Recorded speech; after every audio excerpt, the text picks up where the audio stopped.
இஸ்லாம் இந்து மத வழிபாட்டு தலங்களுக்கு விதிக்கப்பட்ட நேர கட்டுப்பாடுகளில் இரவு 10 மணி வரை அனுமதி வழங்கிய தமிழக அரசுக்கு நன்றி தெரிவிப்பதாக பல்சமய நல்லுறவு இயக்கத்தின் தலைவர் முகமது ரஃபீக் கோவையில் தெரிவித்தார்.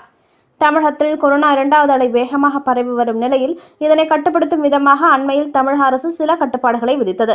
இதில் மத வழிபாடு கூட்டங்கள் இரவு 8 மணி வரை மட்டுமே செயல்பட வேண்டும் என அறிவித்த நிலையில் இதில் தளர்வு செய்ய கோரி பல்சமய நல்லுறவு இயக்கம் உட்பட பல்வேறு தரப்பினர் கோரிக்கை விடுத்தனர். இந்நிலையில் தமிழக அரசு மத வழிபாட்டு கூட்டங்கள் நடந்து இரவு 10 மணி வரை அனுமதித்து அறிக்கை வெளியிட்டது. தங்களது கோரிக்கையை ஏற்று அனுமதி வழங்கிய தமிழக அரசுக்கும் இதேபோல புதுச்சேரியில் அனுமதி வழங்கியுள்ள கவர்னர் தமிழிசை சவுந்தரராஜனுக்கும் நன்றி தெரிவிப்பதாக பல்சமய நல்லுறவு இயக்கத்தின் தலைவர் முகமது ரஃபீக் தெரிவித்துள்ளார்.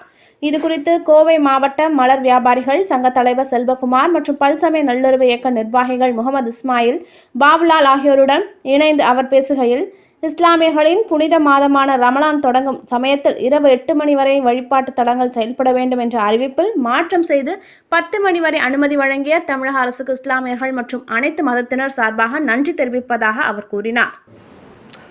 தமிழக அரசுக்கு பல்சமய நல்லுறவு இயக்கத்தின் சார்பாக ஒரு 3 நாட்களுக்கு முன்பு வழிபாட்டு தலங்களில் 8 மணி வரைக்கும் தமிழக அரசு கட்டுப்பாடு விதித்திருந்தாங்க. 10 மணி வரைக்கும் வேணும்னு சொல்லி போட்டு நாங்கள் தமிழக அரசுக்கு கோரிக்கை வைத்திருந்தோம்.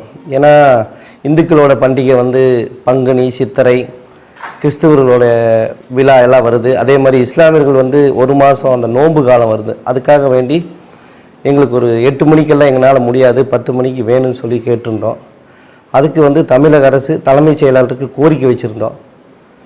நிறைய அமைப்புகளும் கோவை மாவட்ட சுன்னத் ஜமாத் கூட்டமைப்பு, தமிழகத்தில் உள்ள பல்வேறு அமைப்புகள் தமிழக அரசுக்கு கோரிக்கை வச்சது.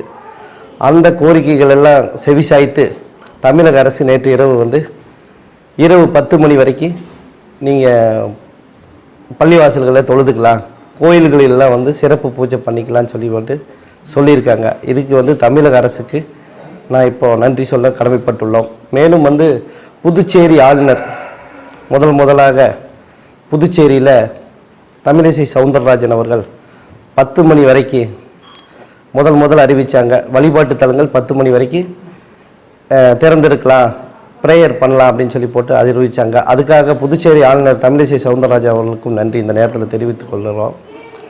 ஏன்னா உலகத்தில் கொரோனா மிகப்பெரிய பரவல் இப்போது அதிகமாகிடுச்சு.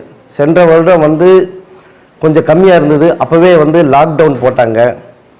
அப்போ பள்ளிவாசலுக்கெல்லாம் கோயிலுக்கெல்லாம் வர வேண்டாம்னு சொன்னாங்க. நாங்களும் ஒரு மாதம் 1.5-2 மாதம் அந்த அரசு கட்டுப்பாடுகளில் மதித்து நாங்கள் நோன்பு வச்சு வீட்லேயே நாங்கள் தொழுதுட்டோம். அரசு கட்டுப்பாடு என்ன சொன்னாங்களோ அதே மாதிரி கடைபிடித்துட்டோம். இந்த வருடம் கொரோனா பரவல் அதிகமாக இருக்குது. இருந்தாலும் தலைமைச் செயலாளரும் தமிழிசை சவுந்தரராஜன் புதுச்சேரி ஆளுநர் அவர்களும் எங்களுக்கு இதை கொடுத்தது அவங்களுக்கு மிகப்பெரிய நன்றி.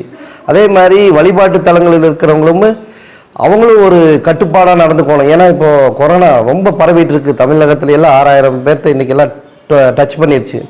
அதுக்காக வழிபாட்டு தலங்களை முன்னிருந்து நடத்துகிறவங்க மாஸ்க் அணிந்து, சானிடரிஸ் யூஸ் பண்ணி, சோசியல் டிஸ்டன்ஸோட அரசுக்கு ஒத்துழைப்பு கொடுத்தோம்னா இந்த கொரோனாவை கட்டுப்படுத்தலாம்.